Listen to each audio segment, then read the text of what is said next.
This is a rare chalk stream, and from here water companies take their supplies. The aim is to stop that in the future. Campaigners hope it'll happen. They are our kind of rainforest and we have to look after them, which means when we're looking at abstraction reductions, that the abstraction reductions we all know we need to make to exert less toll on the landscape, it's really important that we look at chalk streams and trying to renaturalise the flows in chalk streams as best we can. As well as streams and rivers in London and the southeast, water comes from underground aquifers and reservoirs. Across the southeast at the moment, we use 6 billion litres a day. By 2060, with population growth, we could need an extra 2.6 billion litres.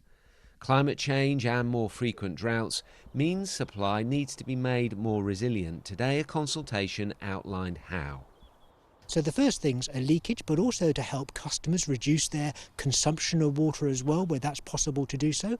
But on top of that, we will also need to think about new infrastructure, new reservoirs, recycling water, and maybe even desalination in the future. In London, a fifth of water is lost in leaks. The plan is to tackle that, as well as build more reservoirs outside London and wastewater recycling plants. It'll cost billions. I think the likelihood is that we will see rises in bills, but the amount of investment for the southeast is of the order of 8 billion over the next 15 years, potentially up to another 8 billion to 2060. So there's a large amount of investment needed, and there's an issue of obviously how that money is going to be raised. Clearly, with big infrastructure investment and some of the future challenges we have around climate change, 2.1 million people moving to London by 2050, reducing abstraction at very important rivers will mean build challenges to customers, but our role is to try and mitigate that as much as possible.